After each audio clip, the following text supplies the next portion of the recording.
Oh, Hello, and welcome to the Bainbridge Island Senior Community Center Something to Talk About. Something to Talk About is sponsored by Fieldstone Communities of Bainbridge Island. Fieldstone offers assisted and independent living along with a vibrant memory care community and is located on a tranquil Rolling Bay campus. Fieldstone also has day stay and respite care programs. Call 206-594-1010, email Ashley C at fieldstonecommunities.com, and check out their website at fieldstonecommunities.com. You can also drop by for a tour.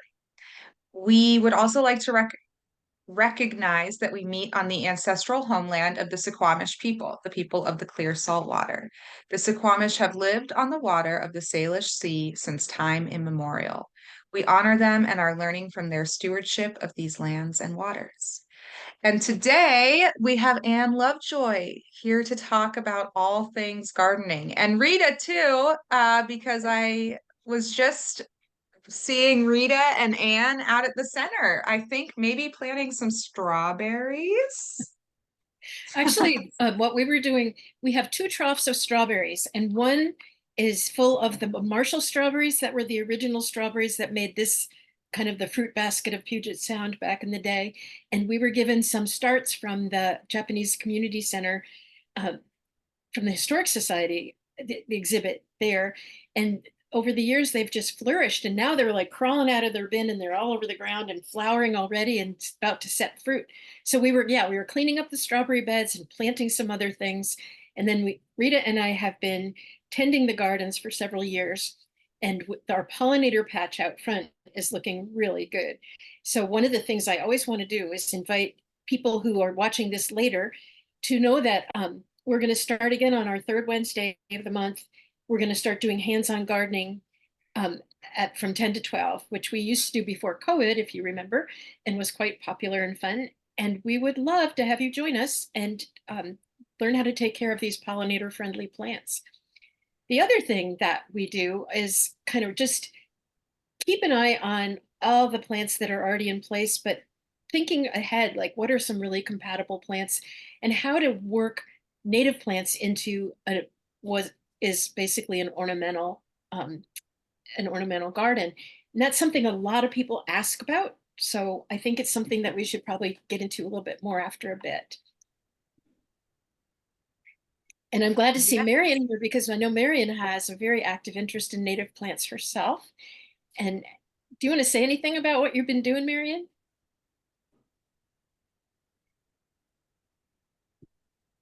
Sorry, I had to find my microphone. Can you hear me? Yeah. Yes. Always. Um, well, one thing that I have been involved with in the last year is another gal and I had decided that we wanted a more local native plant group than the Washington State or Olympic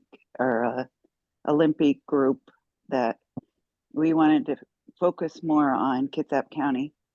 And so at this point, we are just a Facebook group, Kitsap County Native Plants.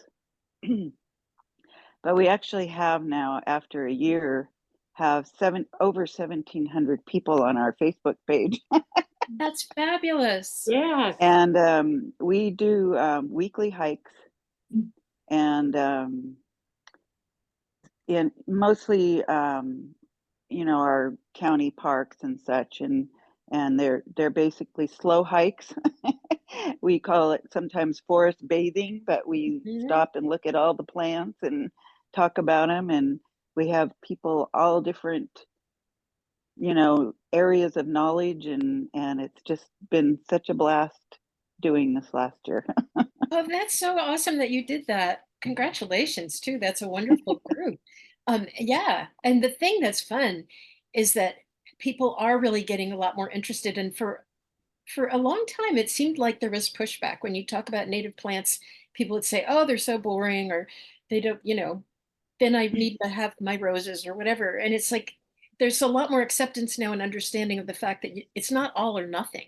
You can have both. You can have, you know, Exactly. ornamental gardens with some of your cherished treasured Yeah. plants and really beautiful native plants that will Mhm. attract native pollinators. And that's been, I think that was kind of a key thing for people, is like realizing native pollinators are, developed to live with native plants. And some of them are specialists and they're not going to go to your zinnias, right? Mhm. So Right. kind of realizing like what we need to do to lay the table for a bigger range of pollinators.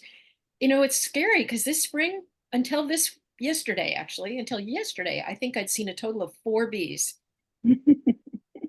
It's been cold, it's been windy, but that's really scary. And I was talking to Charles Schaefer, who's the bee guy at the farmers market, and he said, yeah, it's really, really scary. There's just such a shortage. So helping people be more aware of like what to do and not do, uh, to kind of encourage the bees and not get rid of them, that is something to really like, all of us should Mhm. be talking a lot more about that, I think.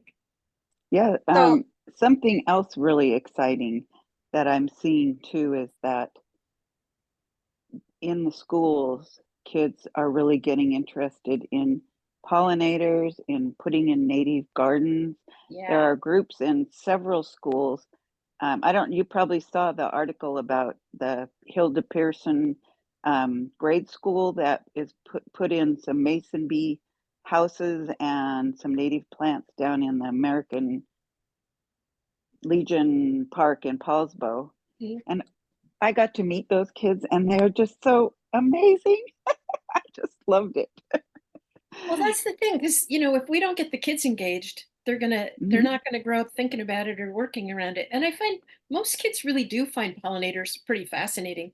We did a program at the library before COVID with little magnifying glasses, and I'd have the kids come and we'd walk through all the look at the plants at the library, which has a lot of plants, and look at all the different pollinators. But looking at them through a magnifying glass made it magical, mhm, and they could watch a bee like loading its pollen sacs, right? And you're like, oh my gosh, look at that! Its little bitty leg is like, it was so cool, and they got really taken with it. And I thought, yeah, that's a way to kind of really engage a different level of um, connection to the natural world. That will, if we mhm. don't love it, we don't protect it, right? Isn't that kind of the thing?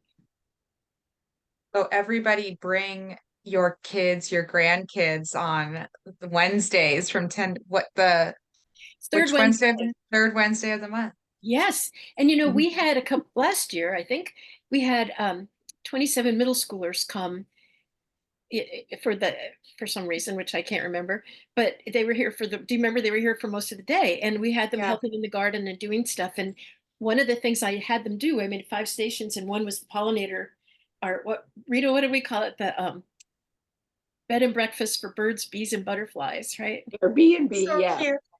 Airbnb, right?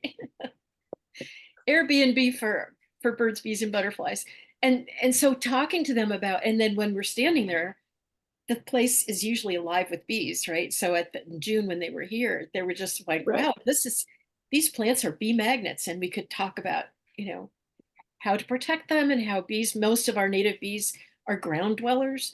So you don't want to do a lot of digging, and you don't want to disturb the soil very much, and you don't go tromping all over it when it's fragile after the frost. Um, Trying to recognize that bees don't all live in hives, and they don't all have, big homes full of honey like we think of the European bees. That there's a lot of, we have like over 400 species of native bee in Washington state. Right. Wow. I know. It's kind of cool. So what are some of the native plants that are especially beneficial for our bee population? Oh boy, just about anything. But if you start with all the berries, like salmonberry, and salal, of course, right? Those are going to be some big ones. We have the native blackberries, the trailing dewberry, the one that breaks your ankle when you're walking in the woods, the little low grower, right? All those. And I have to say that even though the European blackberries, we have two, the cutleaf variety and the upright ones, that was brought to Washington State by Luther Burbank to the research station in Washington, up north a little bit, and he brought it deliberately in because he thought that dewberry had the best flavor of any raspberry or native blackberry he'd ever tasted, but it was so lax. It's so droopy. He thought it needed the vigor of this European lusty upright.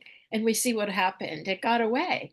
And who doesn't have blackberries in their yard? Just about every single person is fighting them all the time, right? Because that's one of those success stories that went a little too far. An environmental niche that it just found itself really at home. The flip side of that is where people have left it, it becomes pretty good habitat.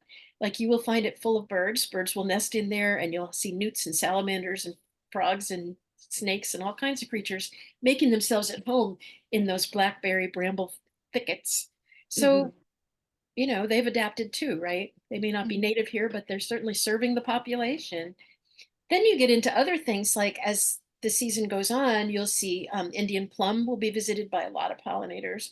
Ocean spray is one of my favorites. That's coming up pretty soon, May and June usually. Um, and it is true that a lot of our native pollinator plants are early. There tend to be like spring and early summer, and there's not as many later bloomers except sort of in open meadow situations, which around here, this was climax forest until about 10 minutes ago. And so there's still a lot of the things that come up in the garden spontaneously, which are not weeds, they're native plants. But a lot of them are essentially shady plants or woodland plants trying to find their way back home.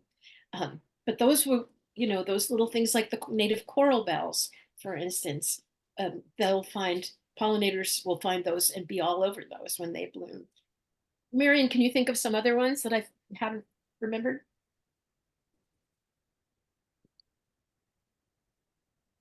Oh, you're muted, Marion. I know. I'm sorry. Well, well, I just want to mention one is that is fairly common around here is the madrone tree, Oh yeah. madrona, madrone, whatever you like. And um, I've actually heard birders describe it as crack for birds. So that is one thing that attracts birds, anyways, and I'm sure other pollinators also. But I have an interesting situation at my house. It's not specifically, so we have this what do you call those sequoia, those goofy looking sequoias that are tall and make look like big giant funny creatures, and they and we have almost every year now for a little while, and this year their nesting is some sapsuckers that come to Oh, that tree, and you can hear them. They kind of tap tap tap tap tap tap tap tap, and so they poke the holes in the trees, and the sap runs, and then the all the other the hummingbirds come and the bees all come to that. And it's so exciting. I know it's not a native plant per se by any means, but it is related, I guess. But just really fascinating every year to see this happen, and this this bird that is coming and opening up the sap for other creatures to use. So it's kind of I'm not fun. sure it's super altruistic in that way, but yeah, it does work out. No, I know it's good. We do. I used to talk a lot about natives and allies. Like we have our maples, but you can also plant Japanese maples and some of the other Asian maples, Russian maple. There's some beautiful other maples from other parts of the world that will usually fit well here. And we have some native rhododendrons, and you can find rhododendrons from all over the world that do pretty well and fill that same environmental niche and are not invasive, right? For the most part. Ponticum could be maybe a slight problem, but and in that way, like sequoias, yeah. So we have native sequoias, and or had or will have soon. Like the climate is changing, and so plants move slowly, right? 10,000 years ago, there weren't any Douglas firs here, but they make their way to the right terrain. And now that we're watching the climate change so fast, we're seeing that that slowness doesn't really help them out. Like we have to be friends to the trees and do some help getting them in a place that is better for them. I don't know, I got a question from somebody about what does it mean that the USDA just changed our hardiness zone, like, so what does that mean? And that's a great question. And what, if you go on the, it's called planthardiness.ars.usda.gov. But if you just look up new plant hardiness zones, USDA, it'll pop up and you can put your zip code in. And when you do that, it'll come up and it will say Bainbridge Island, Washington, hardiness zone from the average coldest temperature between 1991 and 2020. So we're now in 9A instead of 8B there, which is like 20 to 25 degrees, or that it has been typical. Now, of course, this last year it wasn't. Then the average coldest temperature, also they put us in 8B for heat, right? So there's like, that's what they're looking at. What are the differences of range? Now, the other question I got today, several people asked me was like, why are so many plants dead? And that is exactly why, because average temperatures like that, it's extremely rare that we would have 5 days and nights in a row below freezing, which we did.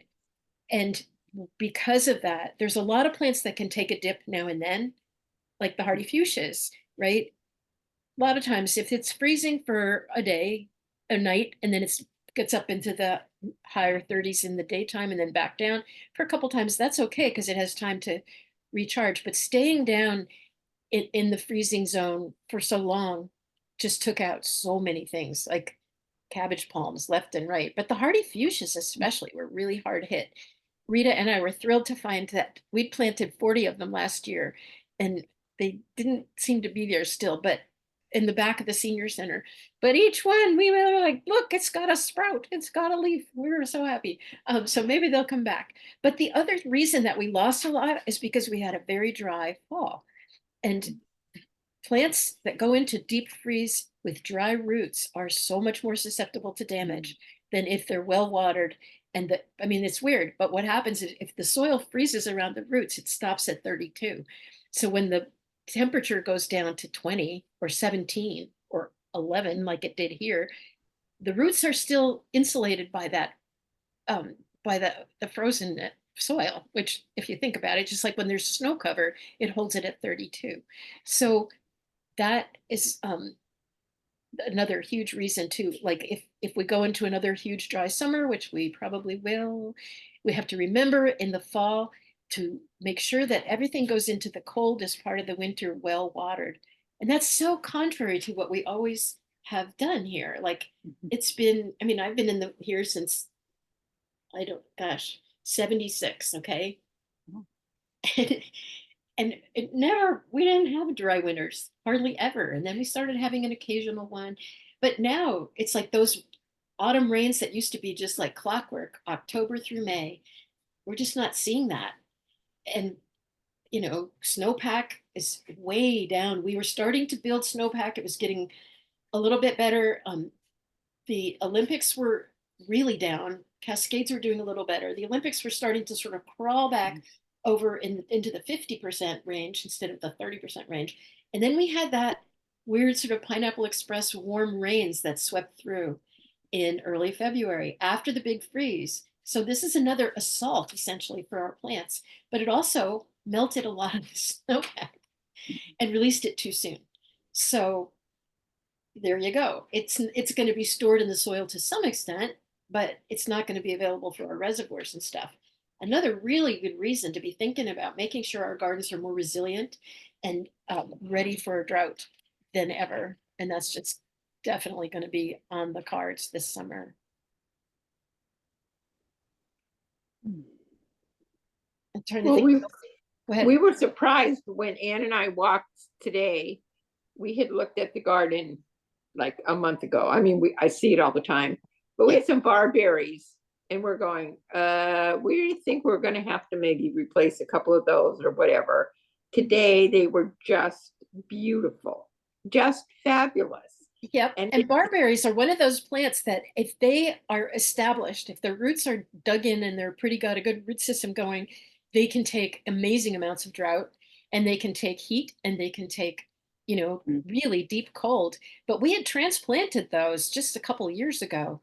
And so we were kind of like, because the volunteers who helped us were very vigorous younger people, and they chopped the big plants into fairly small root balls, which isn't really optimal. Like, when you're trying to move a plant and it's April, you don't want to you want to take as much of the root with you as you possibly can. But everybody was going fast, and it was a very lovely crowd of people. And I just thought, oh, they may or may not make it, but they did. They're so resilient. It's amazing. But partly because Rita and I watered them all through those first couple of years, all through the summer. And Where that's are the barberries? Where are they? right now they're out in front. They're sort of got a dark, sort of maroon purple foliage. And little Okay. tiny yellow, some little tiny yellow flowers are starting to Yeah. show on. Their little Okay. flowers are so cute, and usually the pollinators are all over those flowers. And in where they are native to, which is like Iran, Iraq, Turkey, the barberry berries are an important part of the local cuisine and used in a lot of different foods, dried as jams and put into stews and soups and stuff like that. But here we just mostly think that they're great pollinator plants. And later they do create these little fruits that many of the birds have adapted to. Birds take a while. They take a few generations before they recognize an exotic plant as something that could be worth eating, which is partly why ivy got all over the place, because for the first 50 years or so that ivy was planted, and it was brought here by pioneers back in the day, right? That European staple, right? And ivy grew in people's gardens, but you never saw it out in the wild or into the woods. But there's that sort of 100th monkey thing, but it's like maybe it's the 50th bird. I don't know. But they start going, oh, wait a minute. People, these are okay to eat. We've seen them a long time. Maybe they have a sampling technique. I don't know. But anyway, they started eating the ivy berries. And then, of course, when birds eat a berry like that, it pretty much passes through their system. It might be a lot of the seeds, like ivy seeds, actually have a coating, a waxy coating. So when it goes through the bird's digestive system, the digestive juices actually break down that waxy coat. And so that what's delivered in their droppings is like a little package of compost and a seed that's been pre-treated so that it's available to sprout. Isn't that just so handy? Which is why you see ivy like everywhere now, right? And it's become crazy. And it's been the target for about 20 years of many of our work parties trying to get ivy off the trees, because ivy and the native trees in this part of the world did not grow up with ivy, so they're not accustomed to the weight. And a big ivy plant climbing a tall fir can weigh 600 to 2,000 pounds, especially when wet. That's a lot of weight, and catching the wind, and they can just go right over. So it's one of those plants that has done all too well, like the blackberry we talked about before. So you briefly mentioned weeds. Can you talk a little more about that?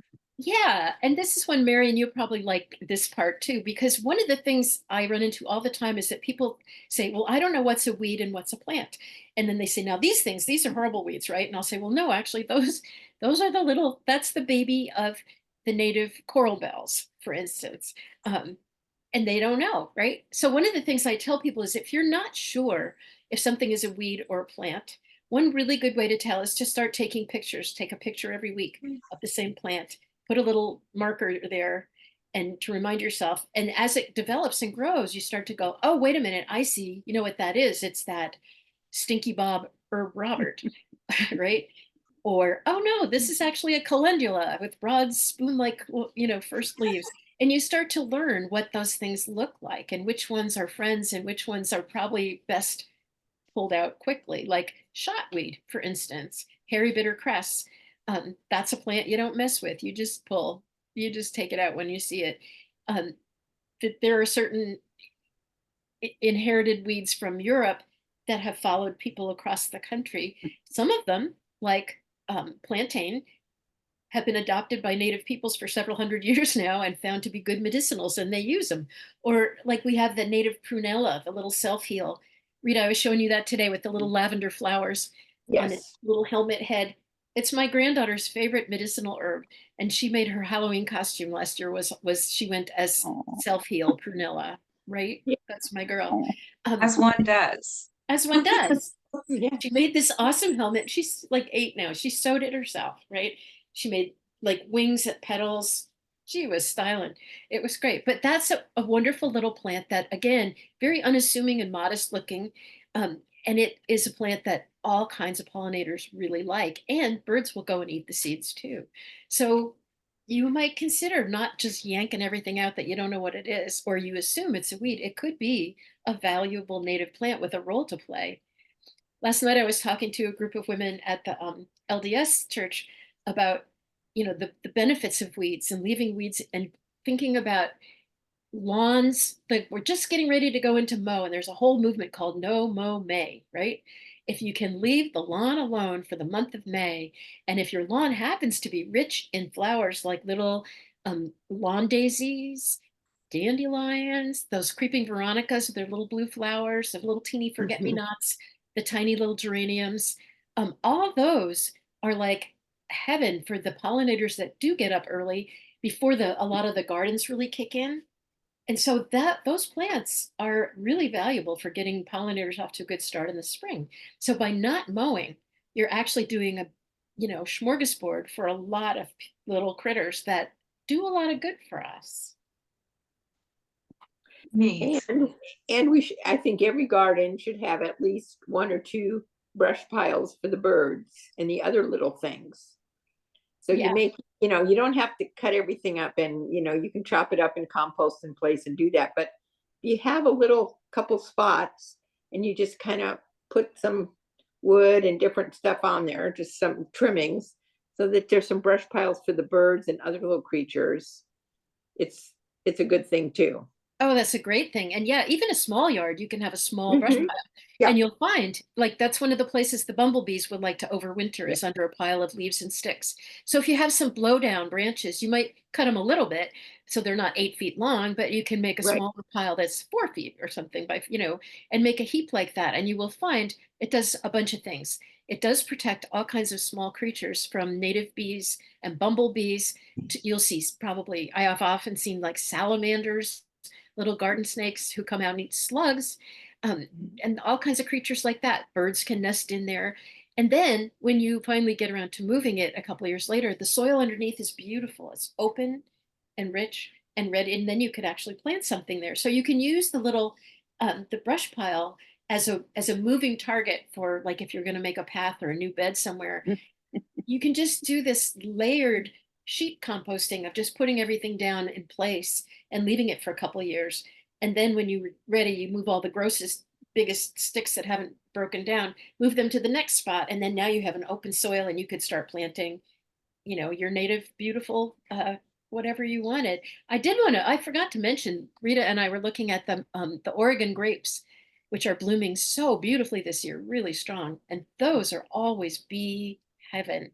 So Oregon grape is another one that comes in many sizes. Like the lowest growing nervosa is only about 18 inches tall, where some of the other ones can get 12, 15 feet Yes. tall. So you want to make sure you're getting the one that works for your situation. But they're really good pollinator plants for sure. And bird plants as well. Yeah. That's the other thing. A lot of plants, the insects will come to get the nectar and pollen, but the birds will come to get the seeds, which is also why I let a lot of things stand in my garden, like kale.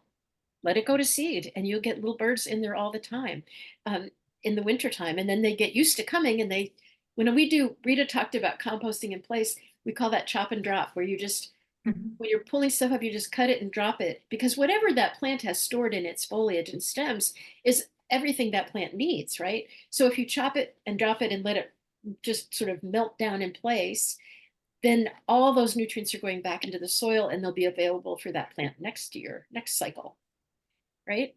And Mhm. if you don't like the looks of it, you can put a little compost on top Yes. or wood chips, not bark, but um, medium or to fine grind wood chips. And that protects the soil from drought and erosion and wind and sun. And it also sort of gives the, the really important growing area and for plants is like that top inch of soil and the inch above it. And that's like the magic bubble. And if that area is protected by a loose, airy, mulch, that becomes a little bit of a moist zone that is perfect for plant growth, and it really encourages the strong rooting, right?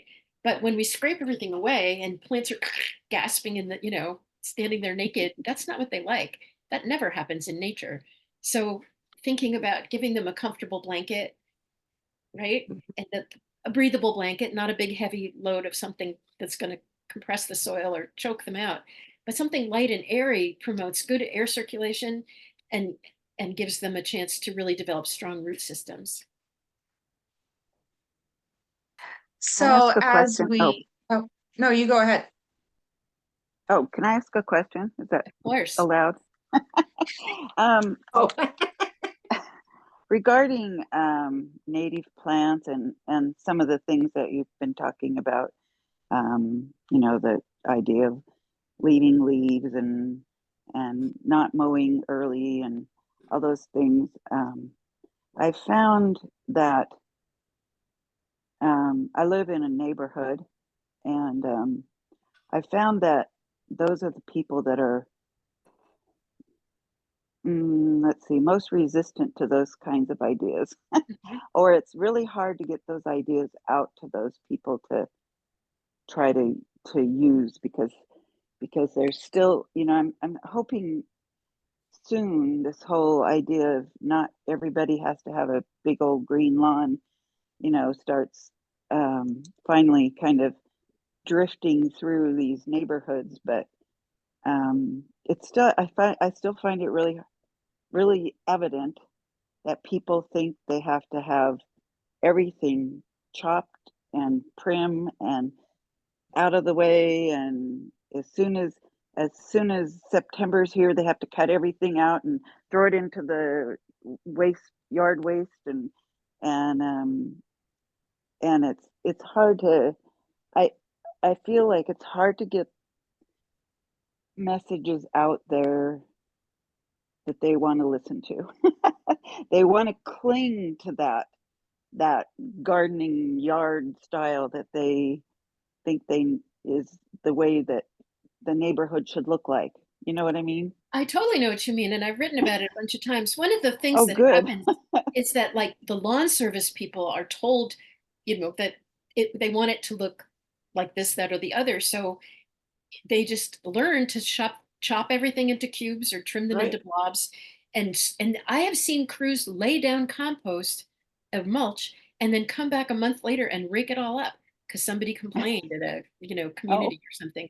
It's really a hard message. And so one thing that can actually help is, like, you can get those signs from the wildlife societies that's says this is a registered wildlife oh protection yeah. area. Um, Like the Fish and Wildlife, I think, does Fish and that. Wildlife has some. There's some that say no pesticides used here and there's pictures of a bee and a Oh yeah. ladybug or something. Some of those signs really actually help. And I think, like Rita's idea of calling it the Airbnb for the birds, bees, and butterflies. Oh, that's it. I like that one. Yeah. Yeah, so we need to start making some signs like that and getting them out there. It'd be a nice little cottage industry for somebody, right? And Yeah. not made of plastic. One thing to think about this year, Earth Day theme this year was plastics versus the planet. And it's something to really think about because nursery plastics, this is kind of the dark underbelly of the whole nursery industry. Right. It is, and it's a real problem. And there used to be some better ways to recycle them. When I first started working at Bainbridge Gardens a million years ago, um, there was this mountain of mountain, like about a quarter acre full of nursery plastics and pots and all kinds of stuff. And I got a crew and had them trained there was a group from California that came up and trained how to separate the plastics because they're not usable if they're mixed. And back in Mm. the day, if you could tell what kind they were, and we could pack a whole pallet with the same kind, then they could go to recycling. So we were doing that. And ironically, when they'd pack a pallet, they'd wrap it in plastic. Plastic. Mhm. But at least it could be recycled. Barbara.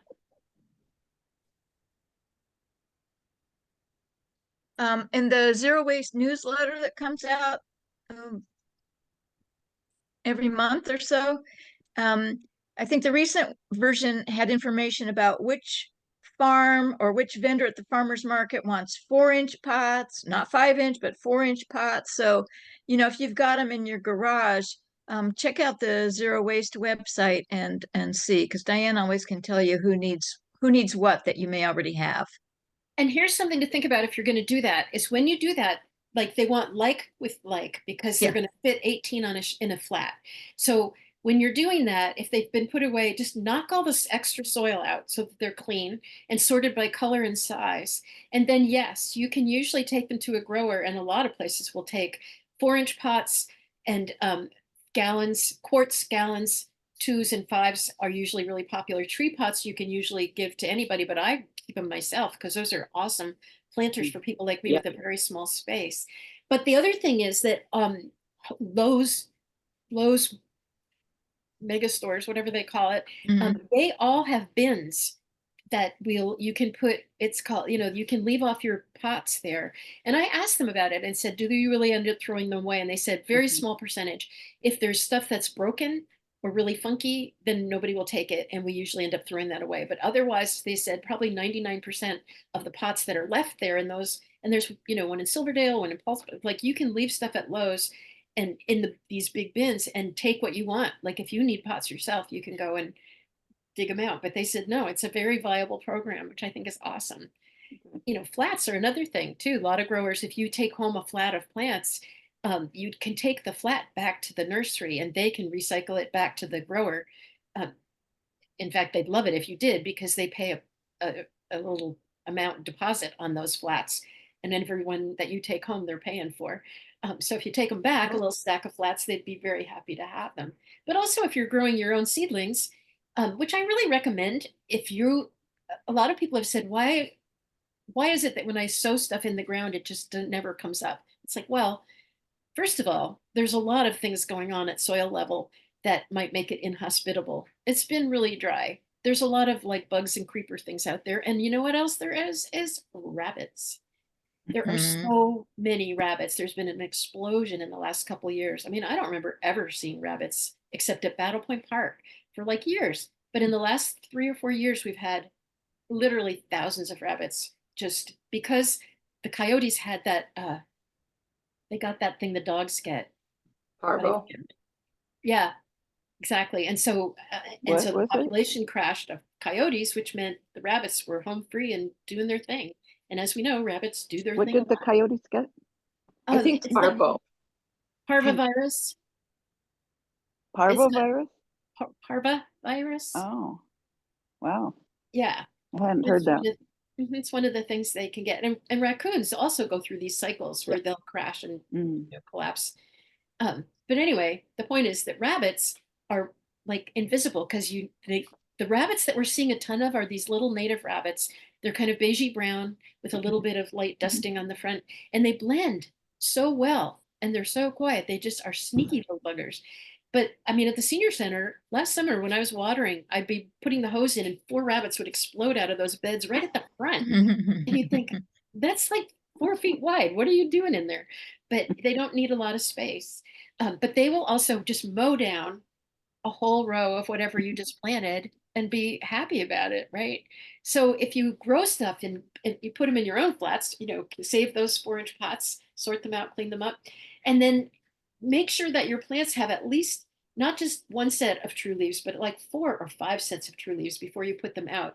They'll be a lot more resilient. And I really like to see if I put them in a 4-inch pot, I usually start them in plugs and then put them into the 4-inch pot. I want to see roots all through that 4-inch pot before I put them into the garden. Yeah. Because otherwise they don't really have the resilience. They don't have the resources that they're going to need. Because our native soils are usually pretty heavy clay, and that takes some work.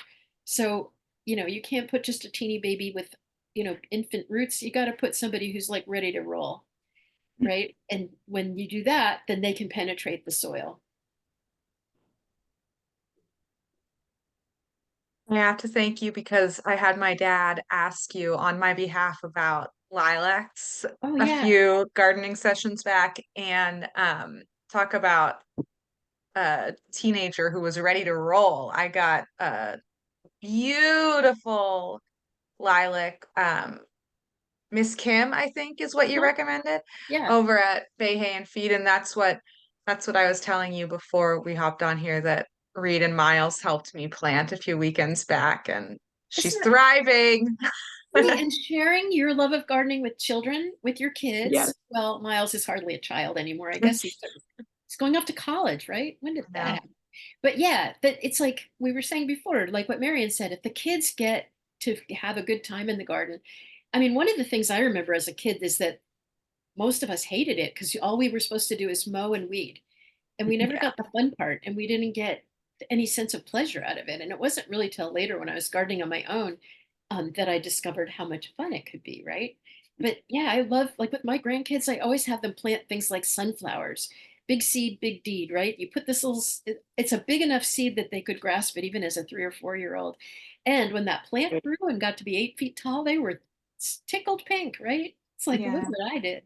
It's like the coolest. And giving children strawberry plants, right? I remember planting at Owen's playground when we were just starting to, it was all fenced in because we hadn't really started opening up to the public yet. And I was planting strawberry plants with my grandson, and he said, Granny, let's put a group over here because they seem like they're lonely if they're not together. And I thought, ah, here's this 2 year old relating to, and it's right. Plants like to be in company. Totally correct. Yeah.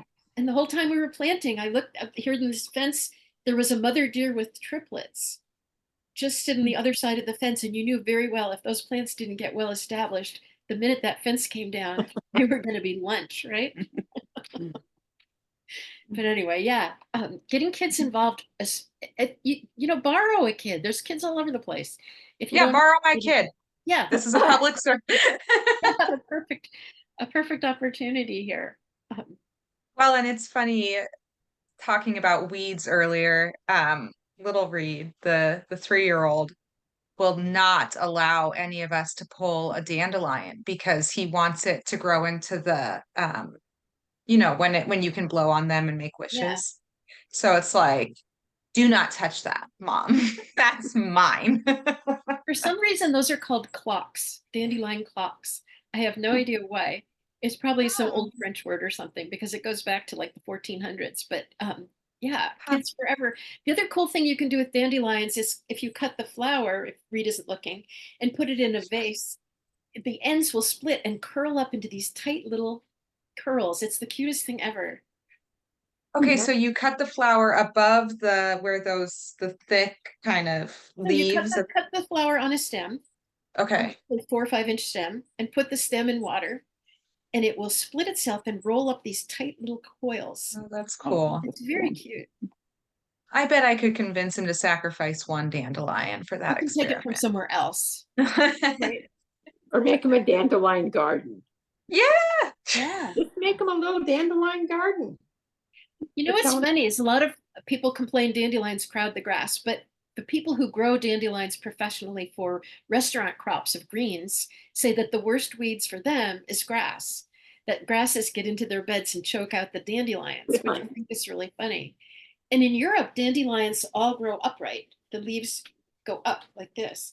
But when they were brought to America by those wonderful colonials, they became, they adapted to frequent mowing. And the plants that we have now have adapted over the several hundred years, right, to have flat foliage instead. So they don't grow the way they do in Europe, even though they are the same plant technically. I think that's kind of Interesting. fascinating. it is. Plants are smart. They just take their time, right? How about you, Laura? Do you have a question?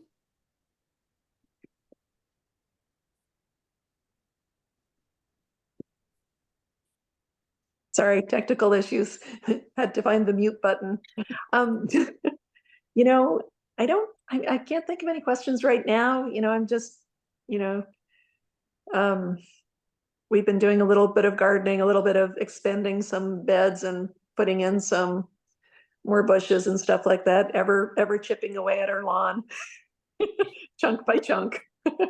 That's the way to do it, really. A lot of people have said, well, can I put in a meadow? And it's like, a meadow is a lot of work. But to take out a little chunk of the, take out make the beds bigger every year, Yeah. and then put in a path and make it the beds, go on the other side. And then just little by little, and thinking, I always think about pollinator plants if I'm going to do that, low growing things. Mhm. Rita and I were looking this morning at this senior center. We planted camas, the native blue camas, and they're coming up like Mm. crazy and blooming Oh, cool. beautifully. Yeah. Beautiful. I mean, this is their territory. Why wouldn't they do well here, right? Another thing I've been growing is sweetgrass, the vanilla sweetgrass Ooh. that used to be it's like all over the country, and it disappeared in places where it wasn't harvested very much. And Yeah. in a few generations, it can vanish. So I started growing, I think I put in 10 starts last year. And now I have a couple flats to give back to the tribe for their basket weavers and earring people, right? But Oh. last year, I had it in my pea patch at Eagle Harbor Church, and it was kind of a tough year at home, and so I wasn't over there very much. But one of my neighbors at the pea patch said, "Well, I'll keep my eye on it." Turned out she watered every single day, and so those sweetgrass plants went berserk, and they put out Oh. roots like 8 feet long, Oh, and they're wow. just like going for the prairie, right? It's amazing. So when I'm digging them up and putting them in 4-inch pots, I kind of coiled them loosely in the stack, and now they've got tons of roots all in every direction, and they're making nice little clumpers. But I just think it's so cool that some of these native plants would love to be back on the scene, right? But they just need a Mhm. little help from us to get them Mhm. into the right places. How tall does the wheatgrass get? Or I'm not the wheatgrass, sweetgrass. The strands will get about 2.5 to 3 feet in an ideal situation, which Mhm. usually isn't what happens here. But a good 18 inches to 2 feet is pretty typical. But I did notice some of the longer strands were really getting to be quite almost 3 feet, which is kind of cool. And those are the ones like for braiding, when and making little earrings and cool stuff like that. You want those longer, thinner, and they really do smell like vanilla, kind of. They have this That's wonderful cool. odor that persists. Like I have a sweetgrass braid that was given to me by a friend whose family makes them for powwows and stuff, and it still smells good after. Gosh, that Mm. was like 10 or 15 years ago, Wow. and they really persist. Their fragrance is very strong, kind of sweet. So if So anybody when wants to try growing sweetgrass, let me know and I'll give you a little plant for sure. Sorry, Mimi, what? Oh, I was just gonna say, yeah, I was in my office and I saw Rita climbing the beds back there like a small child, and I'm just so curious as to what we have coming for us this summer. Well, Rita, well, you just did the inventory. She was yelling down to me what was up there, right? We planted a ton of bulbs. And so we already had the tulips and the daffodils. And there's Oregon grape up there, right? And Yes, then we put 3 climbing roses. yes, we put these beautiful little, I brought from my house because I couldn't get them to grow there. I don't think it had enough sun out in the north. The house is at the north end. And so I got those, and there's one with a tiny little bud on it, and they have the sweetest little pink flowers on it, and they climb. So we put them in 3 different spots. We're going to put some little trellises up, so hopefully we can get them growing on that back, which Oh, will be I'm great. so There's excited. a couple of fuchsias, hardy fuchsias are coming up there, and I'm sure we've got some calendula up there too. And some But oregano. oregano, yes. And so Wow. it's good just up there, and be sure that everything is kind of coming along. And some Oregon grape we've got back up there that's just that it was scrubby and icky, and a few years ago when we did that big return of that, the stuff has come back. I mean, we cut it down a lot just because it was so unruly, and it didn't all get like dug out. So it's coming back nicely now. So it looks it's a little more under control. So it should be beautiful, and we should have lots of birds and bees back there. It should be fabulous. And Oh, we are so lucky to have you guys. We're putting some of the rowdier things up on that top tier, since Oh, only Rita and sometimes me, and we're the only ones who wait around back there. And there's some Joe Pye too, which it used to be like back 30 or 40 years ago. It was a display garden by the master gardeners, but at some point they lost interest or whatever and stopped coming. And it's so funny because you'll find little tags that say things like Mediterranean zone, and you're like, it's total shade now, but back in the day, it probably was open and sunny. So we've been reorganizing things to make them more more appropriate for what the conditions actually are, right? And then Yeah. we found, I'll tell you what we found up there. Oh yeah. We had the pumpkins, you know, we had the pumpkin carving at the thing, and then we put them, they got all put outside and everything got, you know, recomposted. But today I found this little pumpkin about this big, and it was hollow, so it's dried. It was dirty on the outside, so I gave it to Anne, and she's gonna wash off. But it was just the best because it was all dried out, and it was in beautiful shape. Really, it was That so is so neat. it was so cool. I go, oh, look what we found. So that's always fun. Some Little gardeners grow treasure. those gourds, the gourds that have a hook, and dry them like that, and then make birdhouses out of them, which is kind of fun, right? That's cool. So yeah, but you can't always count on them. We had a whole after the pumpkin carving at the senior center, we did put out all these different pumpkins, and they were all sizes and colors and shapes, and then we had them kind of rotting and disintegrating. And I was remember saying that I thought the Slumping Pumpkins would be a great rock band title, right? But I thought we'd see a million squash, but I think maybe it got too cold and killed them off. I don't know. We still might, because I was sort of envisioning that because the pumpkins were all up there, that by summer we would have these cascades. There was little white ones. There was those, all Right. different shapes and warty, weird ones. And I thought that'd be so cool if they grew in and we could grow our own pumpkins. But I don't know if we're going to get any or not. But you never We know. might be But surprised. Yeah. Right? yes. One of the places I was digging had some potatoes years back, and so I kept finding more and more potatoes, Yeah. but they're like little treasures. If Yes. you It's grow just potatoes, fun. you will always have potatoes. Pretty much. Yeah.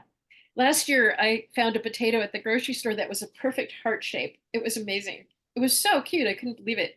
And so after a while, I couldn't bring myself to eat it, but it started sprouting. So my grandkids and I cut it in pieces, and then we planted it, right? And then we started harvesting the heart pumpkins. I mean, the heart potatoes later on, which was really fun because it was like none of them were heart shaped, though. We thought my granddaughter was sure they would all be heart shaped little potatoes, but no, that's not quite how it works. Yeah. Well, anybody else got a question? I don't know that I actually mentioned all the things I said I was going to, but I think we covered quite a bit of it. And I just was, reason why I'm late is because I was walking around with our landscape people at our new place here.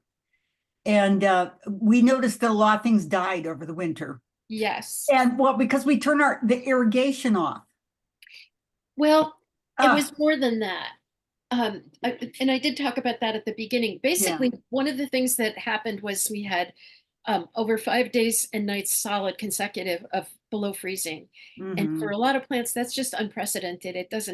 It's just really, really unusual.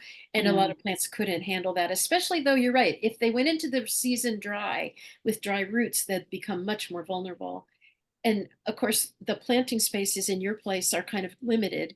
They don't have a lot of big, deep beds or anything, right? So, well, in the back there is, but oh yeah, I guess the back has got a little more. Yeah, so that was a little discouraging.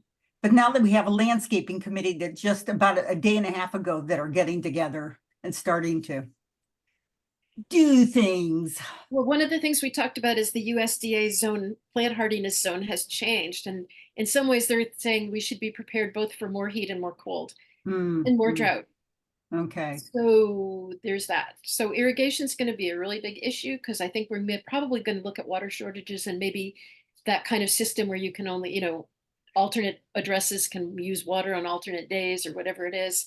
But we're going to have to be very, very careful with it and make sure the irrigation system is really in good shape and not leaking or overspraying and stuff like that. We just are redoing the ones at the library because some of you may have noticed that the city is doing their enlarging the sidewalk and shrinking the street because as a traffic calming measure. And I'm just so interested to see how that goes. But they're taking a couple feet off the library beds. So we've been kind of moving everything, including all 5 irrigation systems. Oh, that's a lot of work. Oh my goodness. But one of the things you want to think about is like, where are your irrigation boxes? Do you know where they are? Are they clean? Are they full of dirt? Like, is the irrigation system actually functioning? And have it really checked out every year. And I used to never put in irrigation because I thought, basically we should use plants that are adapted to our region, which is winter wet and some are dry, which is sort of the modified Mediterranean model that for years is what we took for granted. But the modifications are getting more extreme. And so one of the things that happens around that is things that are marginally hardy, like all the cabbage palms, which have been fine here for decades. They all died. A lot of the New Zealand flax just collapsed and those are gone. So plants that seem to be hardy may have been marginally hardy for that degree of frost. So one of the things to think about is, what kinds of plants really are showing resilience, and it's kind of cruise the neighborhoods and look at stuff and take pictures of things that still look good. And that is a guide to the plants that can make it through and not struggle so badly when these interesting weather events occur. Right. Well, thank you. Yeah, you're welcome. Anybody else got a last gasp? Well, thanks for showing up, everybody. This is great. I love these conversations. And for everybody who looks at it later, you can give your questions to me or Reed or Mimi, and we'll answer them next time, right? Yes. Thank you Thank for all you, your as knowledge always, and Anne. enthusiasm. Yes, and thank you. A special shout out to Anne and Rita for all your work on the garden here at Bisque, and just for bringing joy to my day today. Watch you guys romping around. We had a really good time. Yep, we cleaned up the strawberry beds, we planted a bunch of stuff, we moved stuff, and yeah. Maybe they were done. Yeah, you must, I was down there, but I didn't see you guys. And so I just left You after probably would rowing, only but- have seen our butts. Cute butts, though. I will say. Yeah. Okay. We'll see Okay, you and at on the that dive note- in. On that note, we're out of here. Bye.